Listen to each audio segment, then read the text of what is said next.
Hi, everyone. It looks like a few more people are trying to join the webinar, so let's just give maybe a minute or two and then we will get started.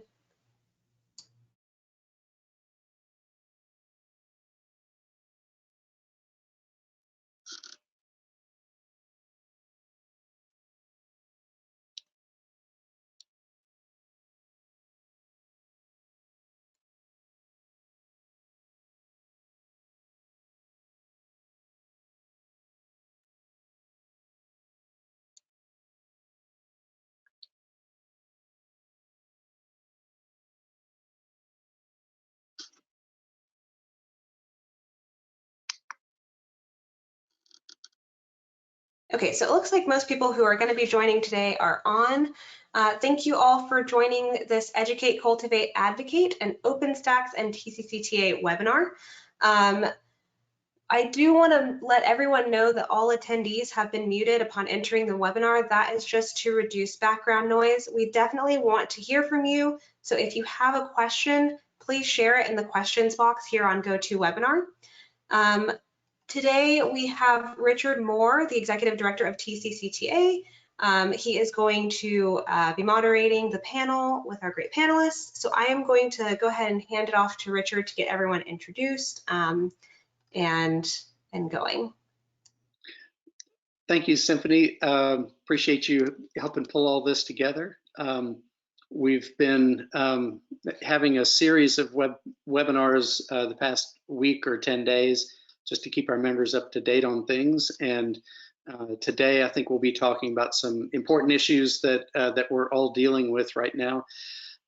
First, I'd like to introduce the folks that are with us today. Heather Medley is an instructional designer at South Plains College in Lubbock and Levelland in West Texas.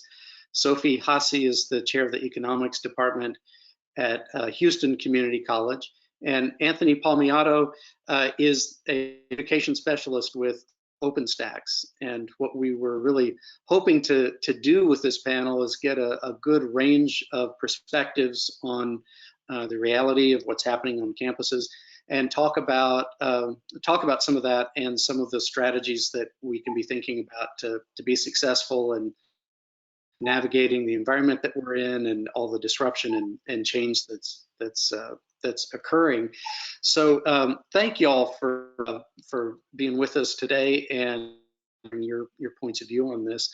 Why don't we begin though just by talking about some of these disruptions that we're having right now.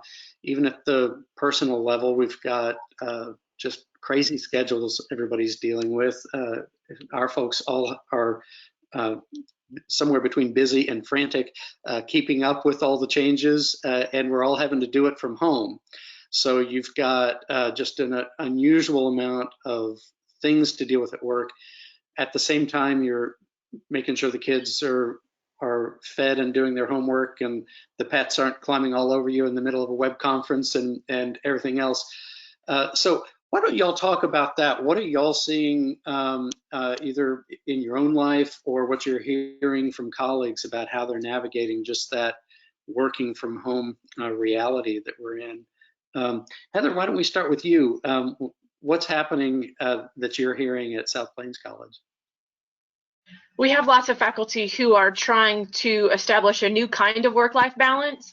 So that may mean a 10 o'clock walk with the kids and the dog that they wouldn't have done before, but they stop and check in because they know that students will email and whatever, you know, till late into the evening. And so they're just trying to establish some kind of work-life balance since work and life are in the same space. My own child is a dual credit student at South Plains, and he was approached by a local grocery store. And so he's taken a job in the mornings when he would have been at high school. And so that's rearranged his whole schedule as well. So just taking things as they come and establishing a new routine has been really, really important, and being mindful of time to stop. Mm-hmm. That's important, putting boundaries around things and creating a sustainable new normal in that, yeah. Sophie, what's happening in Houston with you and your colleagues there? Our colleagues have been working frantically, I have to say, trying to put all our classes that were face-to-face and transition to online instruction. And they have really tried to communicate with the students and sometimes trying to recreate the classroom to create a sort of a more normal transition for students. So a lot of efforts have been going on, lots of training to try to meet the needs of the student and have, good instruction for them through this new medium that many of them were not wanting to face or, are facing challenges with the new modalities of instruction. So lots of work being done, and everybody is, hands-on deck and working really, really frantically to provide the best for the students. Mm-hmm. Now, Anthony, you're in New York City, which is a different environment. We were talking just before we got things started here, and we are all in very different locations, out in small town in West Texas, a big city in Houston. I'm in Austin. You're in New York, and we're hearing a lot about what's going on there, but what's that like for you working from home? Oh, thanks. Well, I think, things started out as, I think it went in stages of being, a little, maybe there's a lot of unknowns, and there was maybe some frustrations about shutdowns and things. And then the reality set in about how needed it was. And, and then people had to start acting very quickly, the way Sophie just described, this frantic, turn. And now that I think folks have sort of gotten used to it in some ways, and some of the initial problems regarding, just regarding teaching, just to focus on that for a second, a lot of the access issues might have gotten addressed, certainly haven't completely abated, but now it's, it's a lot about communication. This like kind of, was mentioned, and the students are learning to communicate more because they have to, and and of course, and if almost the better teacher you are, the more you want to respond. So everybody, all of us, remote workers and especially remote instructors and even students, just setting aside this time for communication, responding to dozens of emails or posts or Slack messages or whatever communication methods, usually more than one, are being used, is another piece that I'm sure instructors are really happy to hear from their students so much, but it's a whole other volume that they need to adjust to. Mm-hmm. Well, we'll be thinking of you in New York. I hope you stay safe there. You're at the center of a lot of this right now. And what all of y'all mentioned, I think brings with it one of the key issues that I hear people at colleges talking about right now, which is that the thing that's making it possible for us to stay involved and engaged at all through this is access to the internet. And it's an amazing ability that we have. I think we're all grateful for it in ways maybe we didn't fully appreciate, and now we know how much we need it. It's creating issues for some of our students, though, who don't have good access, either because of family income issues or geography. There are parts of Texas that really struggle with internet access because they're in small towns.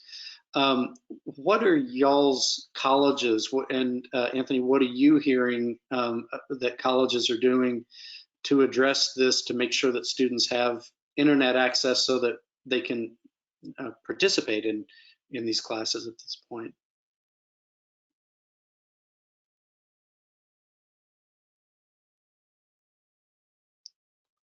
I guess I'll start. I think that in some cases there's been great interaction with the colleges and other schools and municipalities and companies some of the organizations, some of the wireless providers and other providers have stepped up, to provide free hotspots or something. But that doesn't always work, right? And there's always and in general, it seems like in education, there's a lot of solutions that affect or are fine for a great percentage of the students, 95% or something, and then that 5% or whatever the number is an important population, and sometimes the most vulnerable. So, schools taking specific action, but students are also coming up with great solutions on their own. So I think, unfortunately, there's always that sort of small group that in this situation has been sort of left behind. And it's taken some heroism on the part of schools or individual instructors or something to accommodate those students. I think Heather was talking the other day. You tell us about some things the students are doing to try to get access. I'm not sure if I'm misremembering that. Yes, locally they have Park and Learn, and so they've extended Wi-Fi access to the parking lots, and so you'll see families in their cars sitting there trying to get their homework taken care of, and there are several of those around our town. And in rural areas, there are some homes that they can't get internet access. There's nobody out there.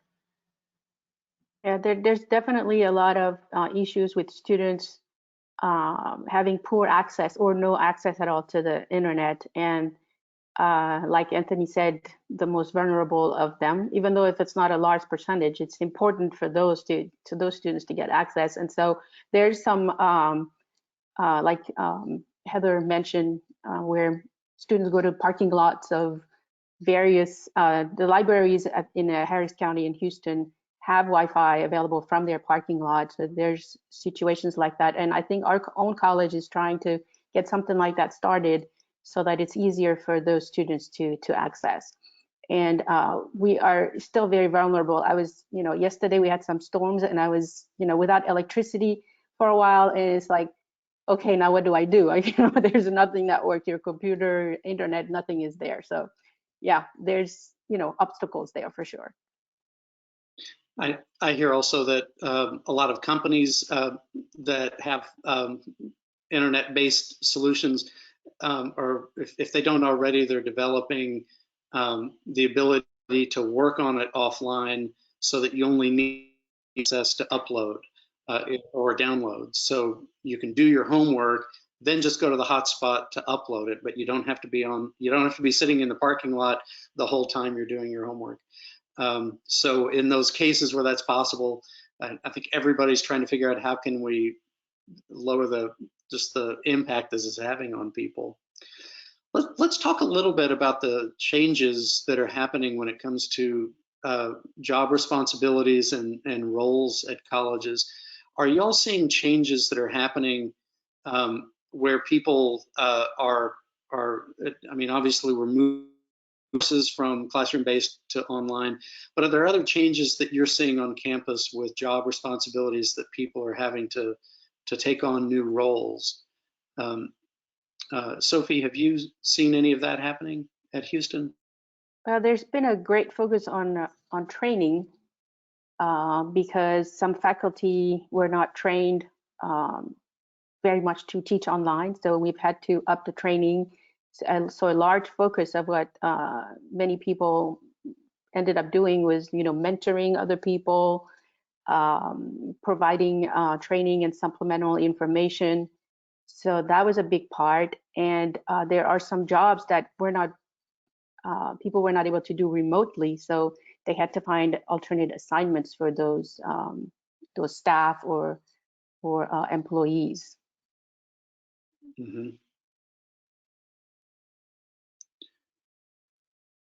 Heather, have you seen changes in at South Plains where people are having to take new roles as a result of all this? I think we all have. I think that thinking outside the box and being creative have become sort of hallmarks and cornerstones of what we're all doing. None of us signed up for this. This is not what any of us asked for, but I have been so impressed with the faculty and the students, the staff, administration at South Plains, just for stepping up and handling it. Lots of things that you couldn't anticipate, needs and different things that come up, and they just rise to the occasion just to help people, just to make sure that you can deliver the most quality education that you can during this time. But it's been remarkable, the things that people haven't even questioned, and they're willing to step up. The week after we came back, we had an sort of an extended spring break, and the week after we came back, we did an unconference, and we called it PD in your PJs, and we crowdsourced, and we got faculty who were using different online platforms to teach everybody else about what they were doing. And we did it every other hour all day long that entire week, and it was remarkable. I didn't have a single person who told me no or they didn't have time. They all stepped right up and right in and hosted these workshops, and we created we use Blackboard, and so we created a Blackboard classroom just for our instructors, and that's where we housed all that information and material, so that's lots of shared resources, and they were so willing to jump in there and just share what they knew with everybody else. It was remarkable. Yeah, we've had similar initiatives of faculty just on their own, just starting these shared classroom with teaching other faculty about technology and various things. So it's been really a great effort by everybody. I've heard from a number of members in Houston who have talked about some of that and how much they've appreciated their colleagues just offering to help out. And it's like we're all in an emergency room, just what needs to happen, and let's make sure it happens. And it's been impressive to see how a lot of our colleges, I've heard from the folks in Houston, have just had that attitude of we just have to do what it takes. So that's wonderful to see. I've also seen that some things that would have taken months or years of committees and research, it's just you go to your IT people and say we need this, and they say okay, then we'll take care of it tomorrow. So it's amazing what we can do when we have to. So we've talked a little bit about changes in jobs. What are y'all seeing with your students? Many of them work, most of them work while they're in school. How have has been disrupted when it comes to their work, either losing their jobs or hours? How is the college responding to that? Are you hearing pressure from your students? How are y'all responding to that? There's Sophie, definitely a lot of pain. Yeah, there's definitely a lot of pain on the side of students. Job losses, now that they have to take care of their children or family members. Some of them are being ill. So there's definitely a lot of stress and a lot of disruption in their lives, both academically and personal. And so what we are trying to do as faculty is trying to be as flexible as we can, make sure that professors record their lecture or provide the materials that they can access at any time, because they may not be able to come to the design, this specific time that they used to, even if they have synchronous teaching online, and trying to be flexible on due dates. Personally, I had to change some of the assignments that I was giving to my students so they would be a bit shorter to accommodate the 1 week of instruction that we lost, and then the fact that many are facing some disruption. So we're trying to modify and accommodate the student as best we can. Mm-hmm. Mm-hmm. What about course materials? The things students need to work with through a semester. How is that changing? Are you hearing about cases where someone has materials that just don't translate to this online environment? I'm thinking especially about CTE programs, but it might be other spaces as well that we've never thought about delivering it remotely. or how are your colleges responding to that? So, at Houston Community College, we have a lot of workforce programs, and many of them require hands-on application. And so we are struggling, but they have found ways to make a lot of labs online for many of the disciplines. Some others, they're kind of put on hold until they find some solutions. Some departments had to really put a great effort to moving online, thinking about automotive. So again, some help from professors that knew the technology to help those programs move online. So great effort, but not 100% solution provided for some of these programs. Mm-hmm. The truck driving program at Houston Community College is trying to figure out some of this.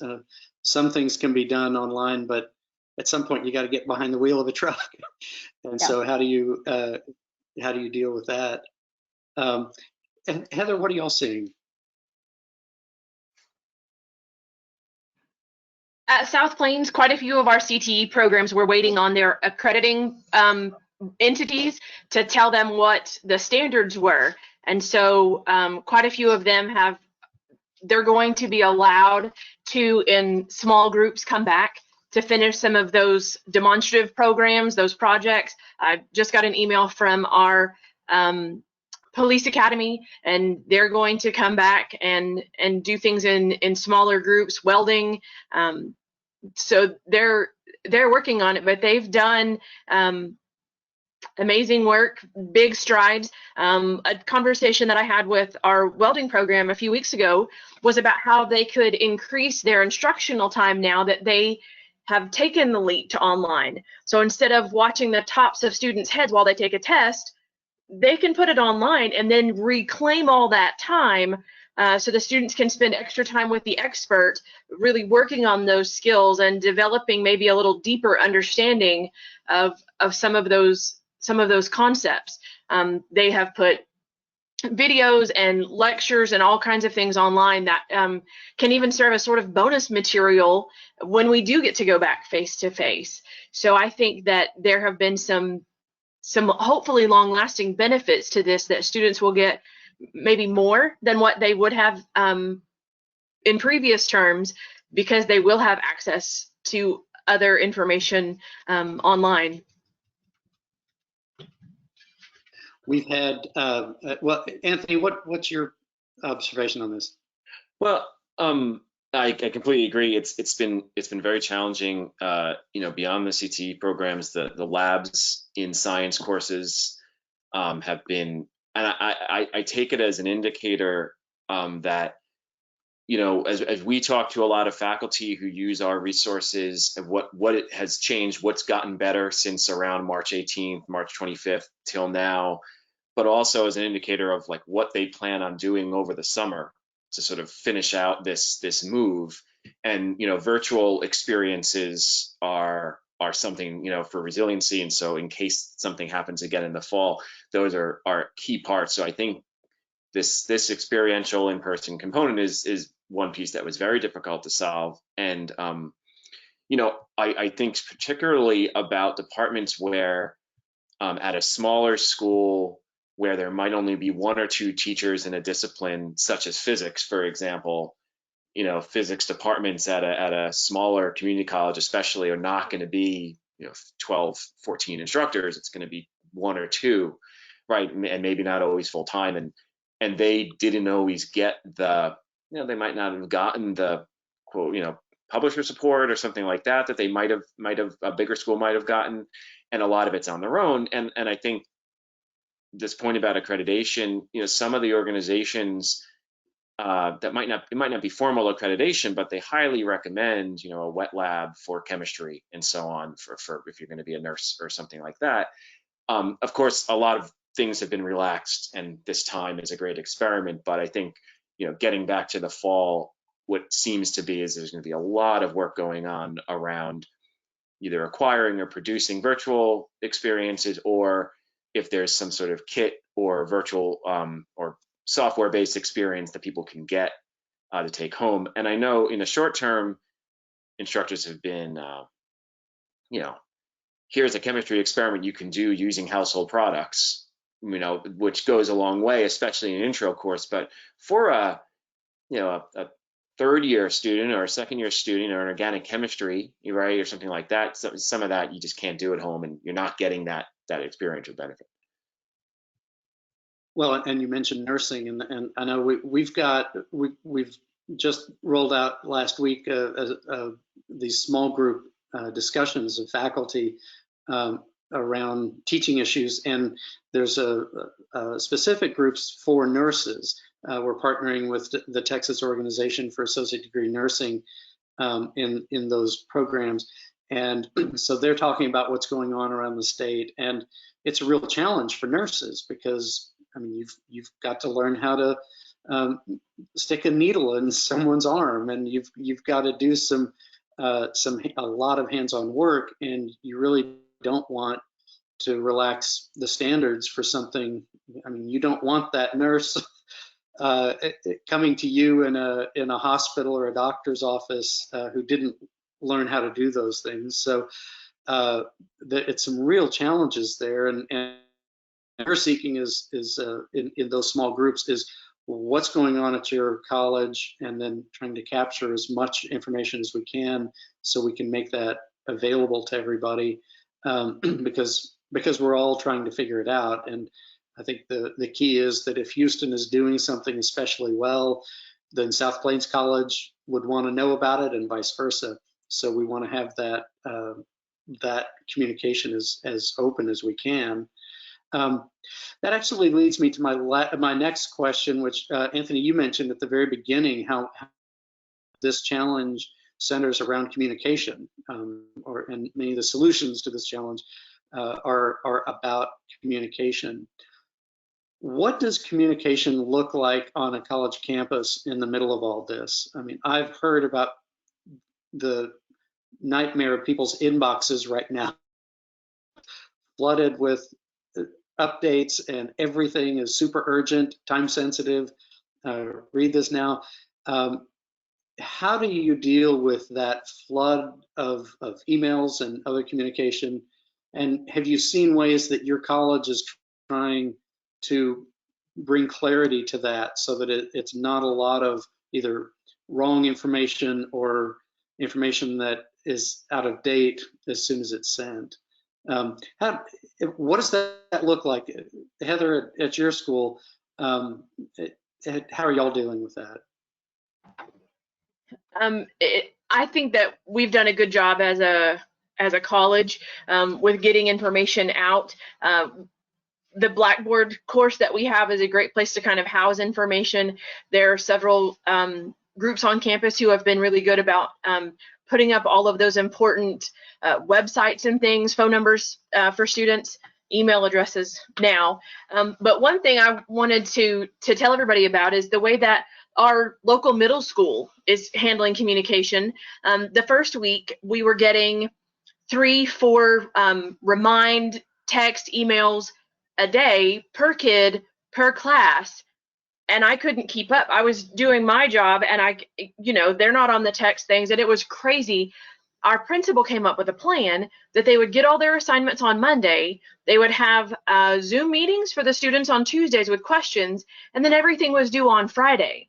And that was it. And so if you had questions, you could reach out, but it really streamlined the process. And being intentional and consistent with the scheduled information has been phenomenal. And I think, speaking about intentionality, our faculty have been extraordinary with reaching out to students. I've heard of faculty who just have check-in time before they start class, that they'll hold kind of online open office hours, and you can come and talk and chat. I had one faculty who talked about how the student just didn't want to get off. So they both were doing work together in silence, but there was somebody else there. Oh. That's incredible. Yeah, that's amazing. communication has been extremely important at all levels. I mean, the student reflecting surveys, because we've done, you know, so many different surveys, but they do show that to them that was the most important thing, that their faculty, their college were communicating with them about the changes, what was happening. And for our level as well as administrators, you know, communicating to our faculty, keeping them updated, because there were so many changes, so many things happening in a short period of time. So that was, I think, very, very important for everybody. And it's been pretty okay, I would say, you know, even though the amount is quite large amount of information that we have to process, it's been fairly well organized, I would say. So everybody's keeping up with it. But it's been a lifesaver for many students to have that communication. And the streamlining is also important. If you can have some predictability in the courses, that's always helpful. That's true. And that is an ongoing balance, because on the one hand, you want to keep everybody up to date. And so in one sense, there's no such thing as too much information. You just want to make sure everybody knows what's going on. And at the same time, there can be way too much information where it just turns into white noise, because you don't know what's important or how to prioritize things. So, Anthony, are you seeing things around the state or around the country, colleges that are navigating that part well? Yeah, no, I think those are great points, and it seems to be that as they've learned and dealt with, and you know, this process, what's happening now today is a lot better than what it was maybe a month ago, and the schools are implementing strategies like that. And then just in general, you know, overall, just approaching all that communication from one of, you know, caring and compassion has been, you know, we've heard a lot of instructors where, you know, they might have one or two students that had been doing fine, you know, joining every session, every live thing, you know, that they had, but then stopped. And, you know, approaching it as, you know, are you okay, rather than where are you, you know, has seemed to go a long way, and gets a better response and something. And then, like Heather mentioned, those types of sessions or open formats, you know, one of the things, you know, with some courses there, you know, we were talking about these experiential components, but there's a lot of courses with multiple touches per week, or, you know, there's the lecture, and then there's a discussion session, and then there might be something else, a lab in different environments, a language lab or some other small group activity that might happen, and that goes up and down curriculum. Replacing all of those is really difficult, but, you know, if those were important to the instruction, which I assume they are if they were required, you know, having some opportunity for them. So that's where, you know, student ambassadors, peer-to-peer, grad students, and others in certain campuses have been able to hang out, you know, TAs and others. But maybe this is where, to Sophie's point from before, you know, people in other roles, you know, can step up, you know, some advisement or something else that they can do to help. And, you know, coaches even who aren't coaching in traditional sense or something like that could help as well, and have been. You know, I think in the conversations I've been having with our members around the state, I feel like the conversation happens on two different levels, and with a different kind of urgency at each level. One is just very kind of concrete operational.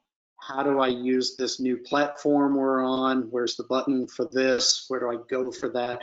And it's very much just, I need to know how to get these things done. But there's another level, which is really around, it's a more human dimension, where we're talking about issues of compassion and the quality of the interaction and the genuineness of the relationship.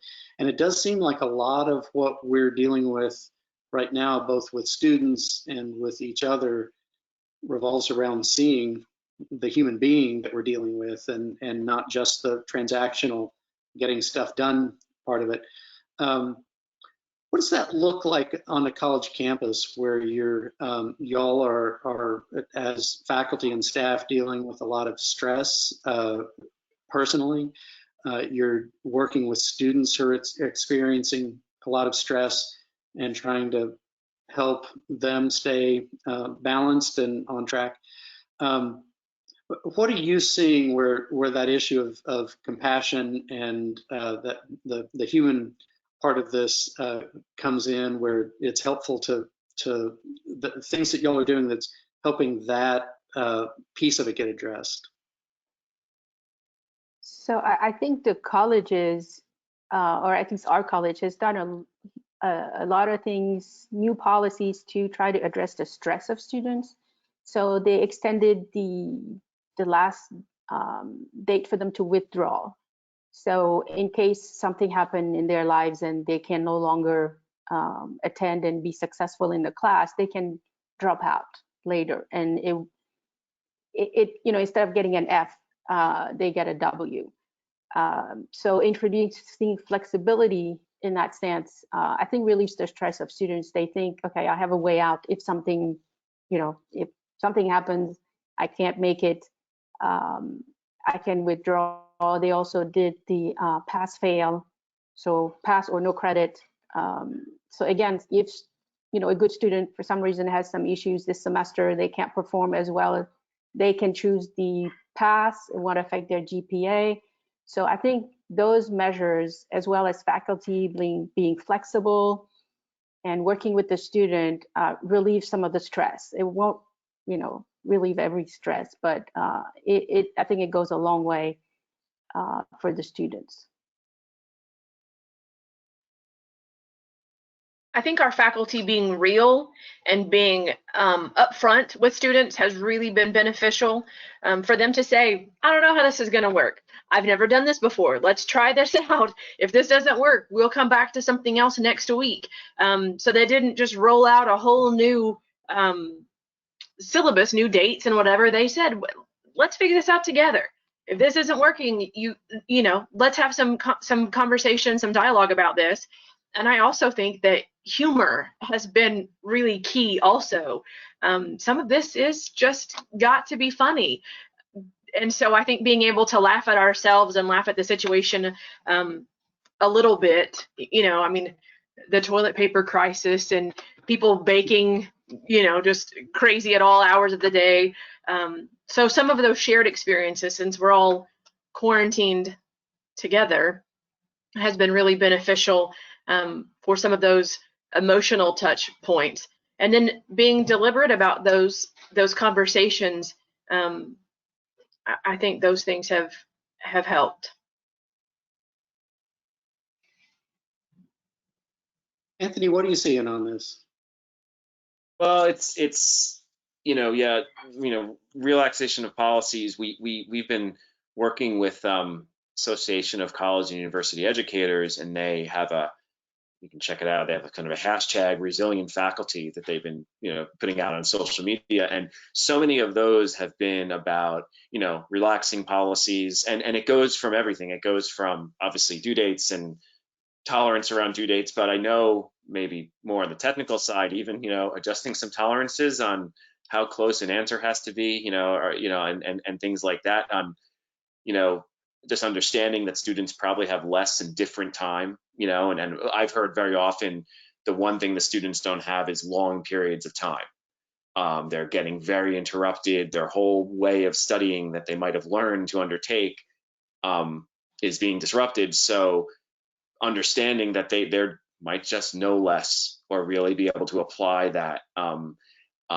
So I think there's a lot of those types of changes. And even in things like, you know, thinking a little bit before college, you know, the College Board this year has changed the AP tests to be only 45 minutes delivered online at home.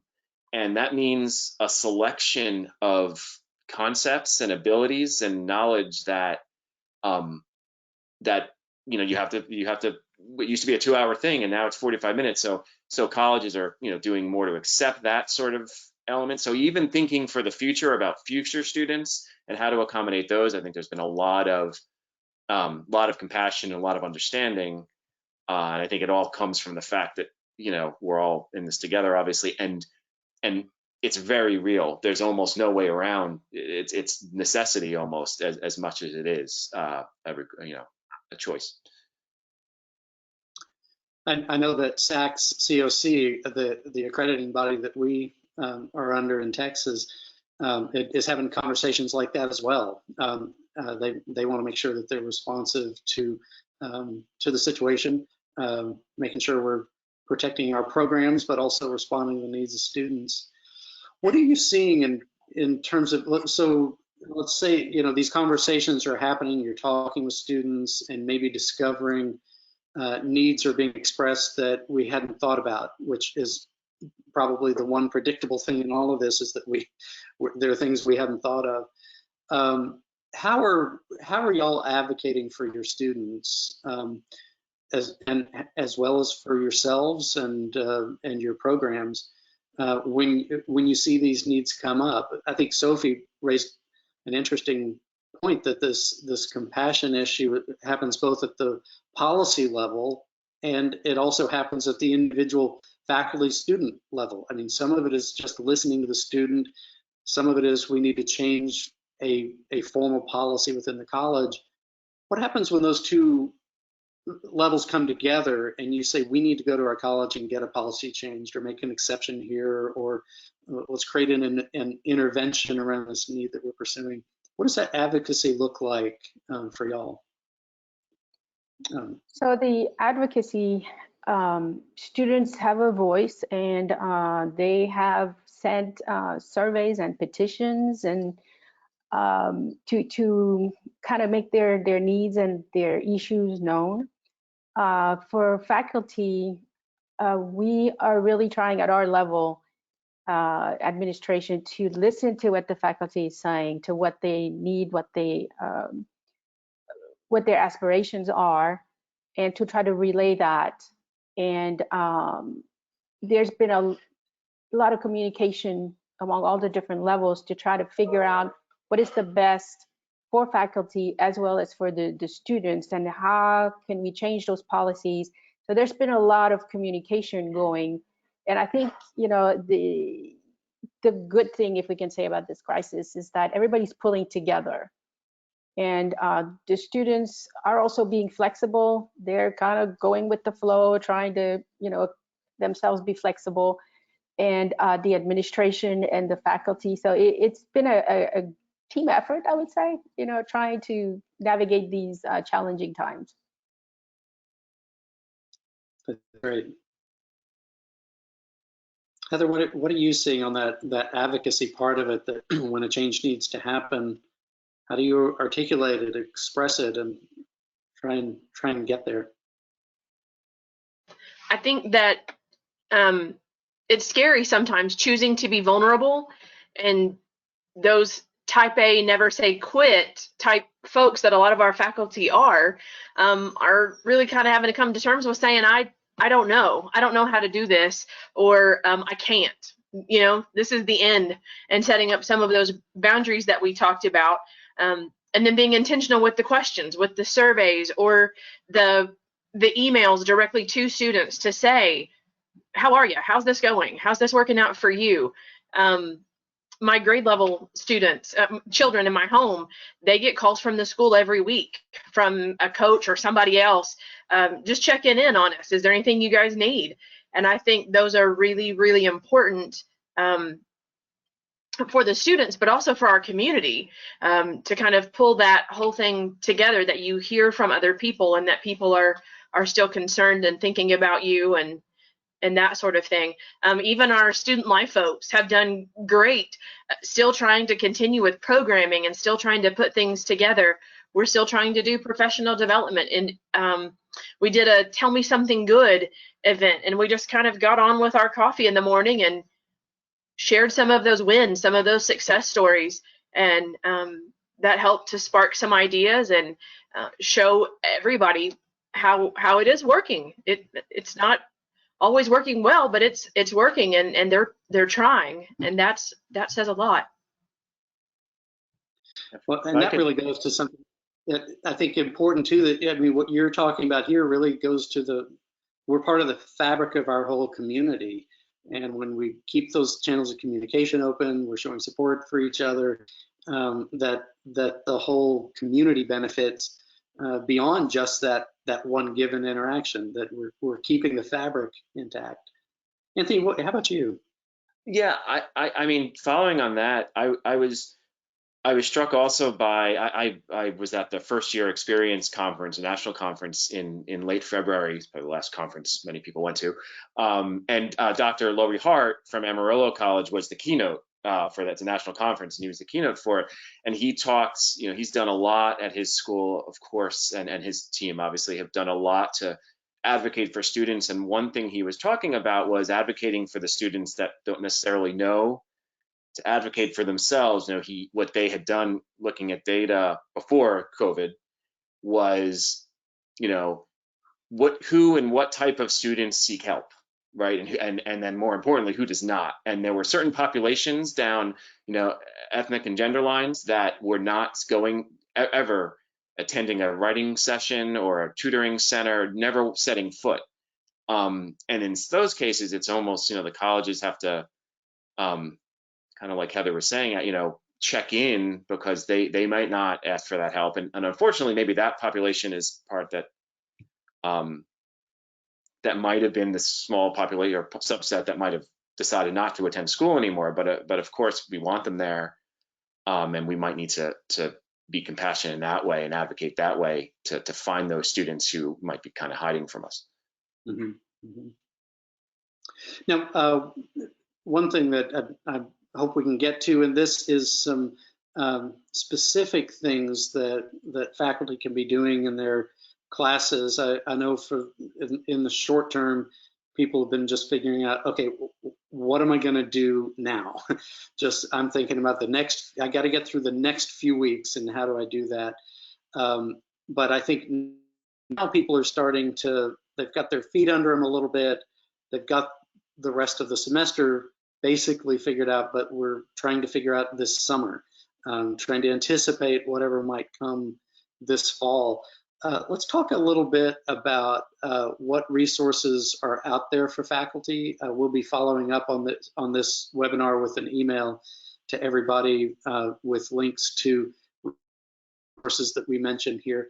But what are you finding for online resources, open education resources, things that faculty can do right now, and as they're thinking about the coming few weeks and semesters, maybe how we can do this most effectively. What are you all seeing? So, Sophie, why don't we start with you? Some things you're finding that that are particularly effective. So, a couple of things that are important is that, you know, it looks like online is going to keep growing, because even if we go back to the classroom, I think it won't be 100% back for a while. So being able to teach online effectively is going to be very important. Not just, you know, transferring your face-to-face class online. That's not the same thing. And so there's lots of webinars or lots of literature about how to teach online effectively. And so those are, you know, if faculty can spend time looking at those resources and trying to rethink their courses, especially the ones that are new to online, that would be very beneficial. Other things that are going on, a lot of effort towards being ADA compliant. In you know, when you put a lot of resources online, they need to be accessible. So there's a couple of, you know, easy way to close caption your video, your PowerPoint presentations, and so those are important as well. And then also thinking about low cost option, because students, you know, have lost jobs. They may be, you know, difficult financial situations. So if you can find lower cost resources, I think that it also will go a long way to help the students being able to stay in school. And so, you know, there's also some of that out there where you can supplement your courses in ways that are free or very, very low cost. There's lots of tools also out there that are low cost that can also go a long way to help the students. Mm-hmm. Heather, what have y'all identified? You've talked about some of these discussions y'all are having on campus where people are sharing ideas. What's bubbling up at South Plains? So what I continue to tell our faculty is keep it simple. If it's something that you can do in our LMS, even if it might not have all the bells and whistles, keep it simple. Make it easy for the students. There are a million plugins and online things that we can use, but if we can pare that down and make it just as simple as possible, if you can embed those, anything that you can do to make it all sort of a one-stop shop for students, the ease of instruction, just to make it seamless. There are so many tools that you can use. If you find one, maybe two that work in addition to your LMS for your course, I think that's terrific. And also, I'm encouraging our faculty to use their resources. They're instructional designers, they're neighbors. There are ways that you can share your test banks and things like that. You can randomize.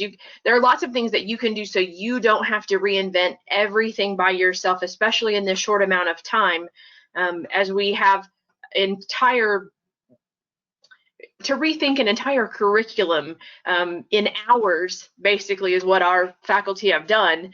Now we have a little bit of time to really consider those things and use our resources. There are some great Facebook groups where faculty are talking about online issues. There are a bunch of blogs that are written by instructors and have great information, really good content. So reading about those things, talking with your colleagues, and using your resources, asking for help, asking for ideas, and trying to figure out how to make those things work in a different environment that can be just as effective and just as dynamic as it was before. And keeping it simple sounds like really important advice right now, both in terms of the learning curve students. You want them learning your course content, not spending all their time learning all the new buttons they Different have modalities. to use. Exactly. Yeah, and also keeping it simple in terms of bandwidth, that if internet access is an issue, don't strain your students' internet bandwidth in ways you don't have to. That's just a very practical piece of all this. Anthony, what were you going to say? Well, I just, I compound that. I think, what we've seen on the overall OpenStax usage is dozens and dozens and dozens of faculty who have taken on the role of creators or curators, and if we were sharing, I'd have a list of them, and some of this came out of, we have a Creator Fest event that Sophie's been a part of many times, that we had to make remote this time, but where faculty get together and build materials and share materials. But that spirit has been exceeding, and I think the other piece of it is the amount of plans people have for the summer of what they're going to build or try to build. And this kind of, I think, goes to Heather's point too. I know, so many faculty have said, I'm going to record micro lectures this summer when I have some time, or I'm going to build those online labs, or create this experience, or change my assessment. And those are, outstanding. And they, just like we're saying, they should be shared. They're also extremely long-term and difficult to do. And sometimes, the best plans, we don't know exactly, we don't even know what the summer is going to look like yet, in terms of time on task and so on. If summers were typically a downtime for instructors, they might not be for whatever reason. So if just like Heather's saying, if there's ways to, OpenStax at least, we're trying to string together those different efforts and create some hubs and resources. We're providing a toolkit of curated videos, lecture notes, study guides, assessments for each of our books, so that people can go there to use them. And it's not something. It's really showcasing the great work of other faculty and schools getting together to provide those. And some schools, like San Jacinto College in Houston, has created Blackboard cartridges for each of our textbooks, at least, that they provide to the whole country. So that they've done it and they've done it quickly. They ramped it up in February, March to get them all done, and so on. So there's been a lot of this, and I think it's just about sharing and learning and seeking, and then importantly on the faculty side, asking. There were a lot of great, generous offers from for-profit companies and government agencies and so on, and to provide all sorts of resources. That might change, in terms of what for-profit companies are able to provide. So instructors and faculty in schools still asking for things and leveraging and maybe getting together. And then, if I could say one more thing, being wary of some solutions that might seem good at the time, but might, there's a lot of, affordability avenues for say textbooks, automatic purchasing, or, sometimes called inclusive access or something that might seem great, but do they lower freedom in the long term, and things like that. So for what everybody did this spring, it's been this urgent need to work in hours to create something. But if we have this a little bit extra time over the summer to get ready for fall, everybody, of course, is going to be able to make better choices and figure out what didn't work and so on. So. Mm-hmm. Well, and it seems like the beauty of that is that you're giving faculty the tools that they don't have to invent everything from scratch. There's so many things they can take and then build upon. But they still have all of that freedom and flexibility to create what they need for their students, which is, that's a good space to be in. We've got just a couple of minutes left, and what I'd like y'all to do, just based on the experience y'all have been having over the last 4 to 6 weeks, what's one piece of advice or insight that you'd like to share with folks? If there's one thing you could share, what would you offer? Heather, has there been seeing that you feel like is just really at the heart of all this? People want to help. Just ask for help. Test and retest, throw your ideas out there, see what sticks. Sometimes, especially during times like these, I feel like we think our ideas are crazy or too far out there, and run it by somebody. People want to help you, so definitely ask for help and ask other people what kinds of resources they need, what might help them. I think sharing ideas is something that we can keep and sustain through this. Hopefully that we'll continue to communicate in really, really effective ways to benefit all of us and ultimately our students. That's terrific. Sophie? I would say keep it simple, as Heather mentioned. Go at your own pace. Like, you're not going to go from A to Z in one day. So, take it slow so that it's comfortable. Have a backup. If one thing doesn't work, well, have plan B. And get some help. Like Heather mentioned, people right now are willing to spend their time and help their fellow faculty, their fellow students. And so it's take advantage of that. And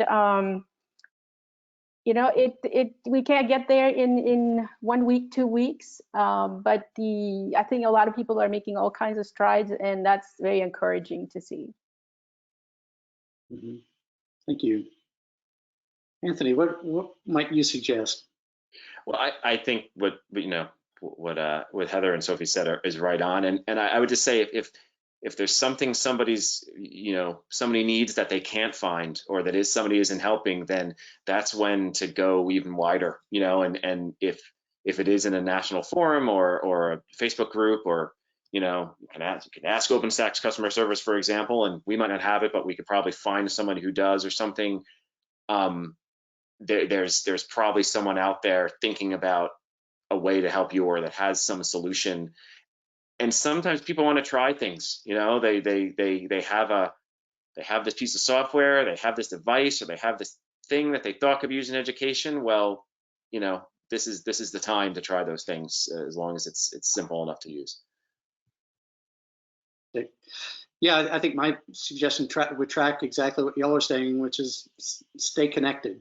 The best solutions are probably going to come from each other and from our students, and We need to stay engaged with each other, not think we're going it alone. That's a dead end right there. So make sure we're staying connected. One way to do that, I do want to put a plug in for our TCCTA meetups. If you're watching this and interested in being a part of these faculty discussions, there are small groups of 10 or fewer based on a master teacher seminar model. The groups will be meeting once a week through the summer. And so you really get to develop good relationships with your peers around the state and do exactly what we've been talking about, which is solve problems, figure things out, share ideas, and support each other. So, I want to thank all of y'all, Anthony, Sophie, Heather, for being with us today, sharing your insights and experiences. We're all going through this together. I hope the folks that are watching this live and the people that watch it recorded get some ideas they can share with and try themselves. But y'all stay safe, hang in there, and I'm sure we'll be in touch. Thank you all very much. Thank you, everybody.